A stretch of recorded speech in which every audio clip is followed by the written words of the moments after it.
Hey folks, happy Monday. Welcome back. Let's get started on Unit 9. So, we're building on what we talked about way back on day 8, which was before the test, when we defined the entropy of a random variable to be the sum over non-zero probabilities of probability of every possible output value of x times the log base 2 of that probability. Because the log of a probability is negative, we change the sign to make it positive. And this is a capital Eta, not an H, but like I said, if you say H, I won't tell.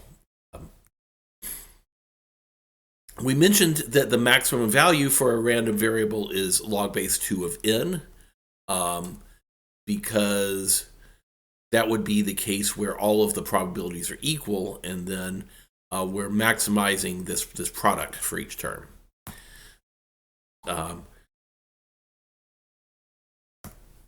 So let's look at a couple of examples. For a fair dice, and when I say dice, I mean just a standard six-sided dice, not one of the more esoteric game-playing dice. There are 6 possible sides. It's fair, and so the entropy would be log base 2 of 6. A different example, we've got a bag with 3 red marbles, 2 blue marbles, and 1 yellow marble. If we pull a marble out at random and let x be the color of the marble, then we have 1 marble with a probability of 1/2, 3 out of 6. A marble with a probability of 1/3, 2 out of 6, and a probability of a marble with a probability of 1/6, 1 out of 6. And so our terms here, because they're not all equal, the entropy turns out to be less than the maximum possible entropy. This is the maximum entropy we could get, but this is lower than that because these 3 probabilities are not equal. The more unequal they become, the further away the entropy is from this maximum. Okay. And we have this other theorem that the sum of 2 entropies is an upper bound for the joint entropy of both of these events happening. This comma here represents an and. So the unpredictability, the randomness in x and y happening together is less than or equal to their individual probabilities. Let me sort of give an example. So eta here represents how much randomness there is in a variable. And so a fair coin that when you flip it, it's 50% heads, 50% tails. That's really hard to predict. Whereas an unfair coin, let's say a coin that's been engineered to come up heads 80% of the time, excuse me. An unfair coin would be much, much easier to predict. You just could predict that it's heads, and you're wrong 20% of the time, but you're right 80% of the time. And so entropy measures how much randomness there is in what we call a random variable, something that is the randomness equally distributed, or is it skewed? And so if these 2 variables are not independent of each other, then the predictability of both of them happening is not going to be as rare as the predictability of either one of them happening added together. Let me give you an example. The odds that Joe Biden comes to visit our class sometime this semester would be very, very, very low. Maybe on the order of 10 to the negative 11th. I'm making up that number. I don't know exactly how low it is. Well, the probability that Jill Biden comes to visit our class is also incredibly low, also probably on the order of 10 to the negative 11th. But if I were to make a prediction that they were to visit our class together, if they were both going to visit our class, that's not as unpredictable as it's not doubly unpredictable, if that makes any sense. It is if one of them shows up, there's a high chance that the other one will show up along with them. And so that the unpredictableness of Joe and Jill showing up is approximately equal to just the unpredictableness of Joe showing up by himself. It's not double that unpredictableness. Maybe a little bit more unpredictable, but not by a factor of 2. That's sort of the idea here. That is, if these two things are correlated, then the sum of the entropies is not going to be the joint entropy. But this is an upper bound on the joint entropy. And it reaches the upper bound if the two events are completely non-correlated, if they're independent of each other. All right. So let's move on to a new topic, and then we'll connect it back to entropy at the end of the video today. Huffman encoding is a technique for compressing data. So if I have a message that I need to send and I want to send it efficiently, now we're not encrypting the data at this point. We're just compressing it. We'll get to encryption issues later. Huffman encoding, we can prove it. It is provably the maximum compression available among single character encodings, where we're just encoding one letter at a time. There are block level compression algorithms that achieve a higher compression rate. So this is not the maximum compression algorithm at all, but it is fast because we're not having to work on at the block level. We're just working at the single character level. And so this is a fast and efficient compression algorithm, but it is not it doesn't achieve the highest compression available among all compression algorithms, and it's not the fastest among all compression algorithms, but it's a good balance. It is not an error correcting code, and so that's an issue we have to deal with. If we want error correction to be available, we have to reduce the compression rate. But we will see an example of an error correcting code later on. So here's how Huffman encoding works. I want to compress a text that has these letters with these frequencies. So the text has 5 Z's, 7 K's, 10 O's, and so on and so forth. So what we're going to do is we're going to build what we call a Huffman tree. We're going to treat each of these letters and their frequencies as nodes. So my nodes will be Z, and Z has a weight of 5. K will be a node, and it has a weight of 7. O is a node, and it has a weight of 10. R has a weight of 15. S has a weight of 20. And A has a weight of 45. So that's what we're going to do first, is build up a bunch of leaf nodes for every symbol in the text and assigning a weight to that node corresponding to its frequency. And then what we do is we find the two nodes that have the smallest weights, and we're going to give them a parent. So the two parentless nodes with the smallest weights, which in this case are 5 and 7, we're going to join them together. The parent will have the combined weight of the two children. So this 12 is not a coincidence. It is 5 plus 7. And we will assign a 0 onto the edge that leads to the lower weighted Z, and a 1 that leads onto the edge of a higher weighted Z. If you ever encounter a tie, if these were the same weight, then you can assign the 0 in the 1 arbitrarily. You can break the tie arbitrarily, but if one is lower and one is higher, you assign 0 to the lower weight, 1 to the higher weight. All right, and then we're going to repeat this process. Look for the two nodes that have the smallest weights but no parent, and that's going to be this 10 and this 12. And so we're going to join them together to give a parent with a weight of 22. And I've moved the 10 over here to the left so that I can assign a 0 to the 10 and a 1 to the 12. Okay. So then the next pair we're going to connect, I have my nodes that don't have parents are 22, 15, 20, and 45.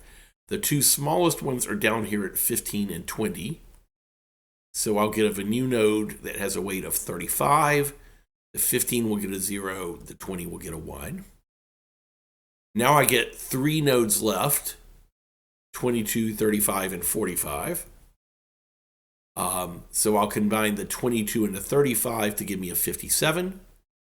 And then I'll combine the 45 into 57 to get a 102. That's how the completed tree works. Let me back up to here for a second.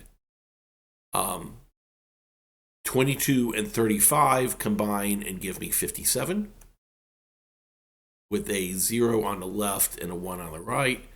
And then 45 is smaller than 57, and so I'll put the 45 over here and combine these two to get me a 102 with a 0 and a 1. That's the finishing of the tree that we have here. So we stop once the entire tree is connected with a parent at the top. When there's only one parent and everything is a child of that parent or a descendant of that parent, then we stop. The way we then read the encoding is we traverse the tree down to each leaf. And so the letter A is encoded with a 0. The letter Z, which only occurs infrequently, is encoded with the leaves 1, 0, 1, 0. So Z is 1, 0, 1, 0. K is 1, 0, 1, 1.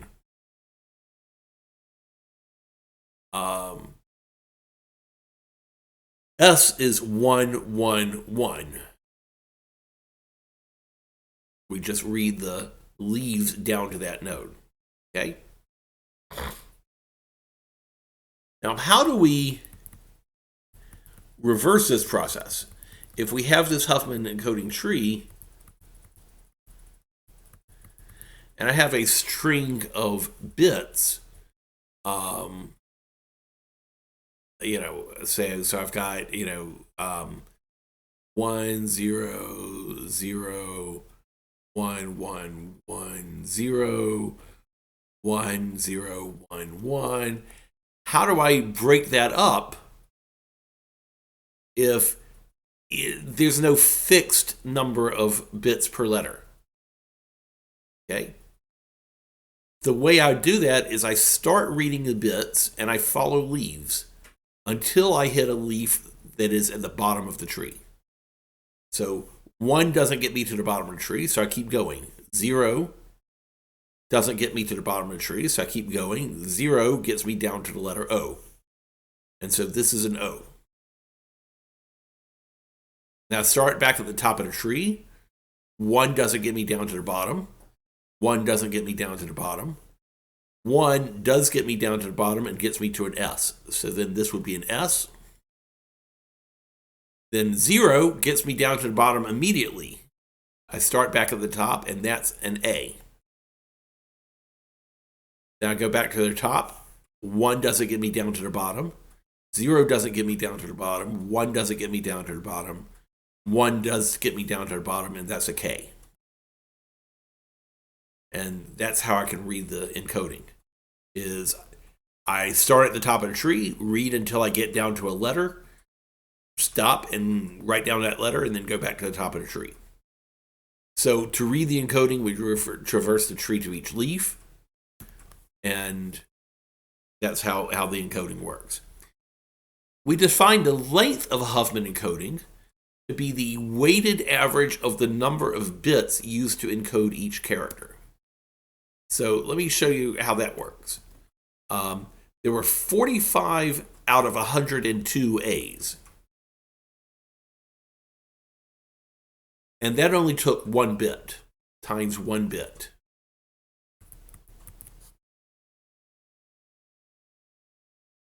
And then O showed up 10 out of 102 times, but it took 3 bits to encode. And Z only showed up 5 out of 102 times, but it takes 4 bits to encode. Okay? And we go through this whole list, multiplying the frequency of the letter times its number of bits. So this was for O, this was for A, this was for O, this was for Z, and so on and so forth.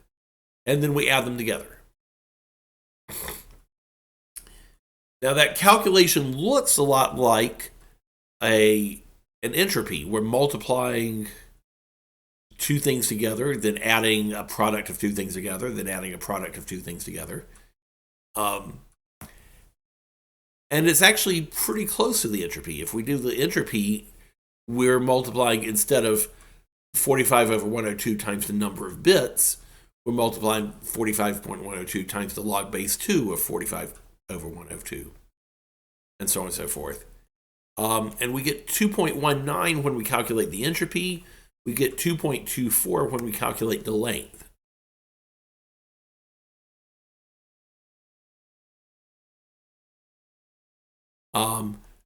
Those are very close. And in fact, that's not surprising. In fact, we have this theorem that says the plaintext, for all plaintext encoded using Huffman encoding, the length is going to be slightly greater than or maybe equal to the entropy, but not by more than 1. In this case, the length is greater than the entropy by 0.05. It might be off by a little bit, but will not be off by more than 1, no matter what your encoding is. This is a universal property of all Huffman encodings, is the length is no more than 1 greater than the entropy. All right. So let's try one more example. See if we can make this work out here. We have these 6 letters now with these frequencies. Let's just build the Huffman tree and identify the encoding for each letter. So I don't have a lot of space on this slide, but let me start down here and put a Z and a K.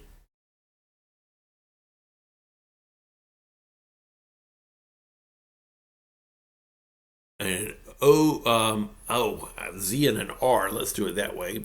Try to put them in order. R has a weight of 4. K has a weight of 5. S has a weight of 8. A has a weight of 10. And O has a weight of 12. This sample. All right. The 2 smallest ones are S and R, and they combine and give me a weight of 6. With the left side being a 0, the right side being a 1. The smaller one goes to 0, the larger one goes to 1. My smallest weights now are 5 and 6, but since 5 is smaller, I'm going to move the K over to this side. And give this a total weight of an 11. This will have a 0, this will have a 1. My next 2 smallest values, I have an 8, a 10, an 11, and a 12. The 8 and the 10 are what comes next. This is an S, this is an A. And they combine to give me an 18. And this will be a 0, and this will be a 1. So now I have an 11, a 12, and an 18. 11 and 12 are the smallest, so I'm going to move the 12 over near the 11. That's an O. And that gives me a 23. And then this will be a 0, and this will be a 1. 0 goes to the smallest one, 1 goes to the largest one. And my last 2 parents are 18 and 23. Ideally, I'd like for the 18 to be on the left, but I'm just going to go ahead and leave them together the way they are. 18 and 23 give me a total of 41. I just have to remember now that this side is 0 and this side is 1. Okay? And now let's read down to each letter. Z is 1010. K is 100. O is 11. It's just right to here. R is 1011. S is 00. And A is 01. Okay? And that is our Huffman encoding for this text. I want to point out one thing that's a little different than the last example. In the last example, we had a letter that encoded as a single bit, and then we skipped straight from 1 bit to 3 bits with no 2-bit encodings. And that was because we had, in this example, one letter that completely sort of dominated this. It was more than 2 times the next highest used letter. But we didn't have that kind of dominance here.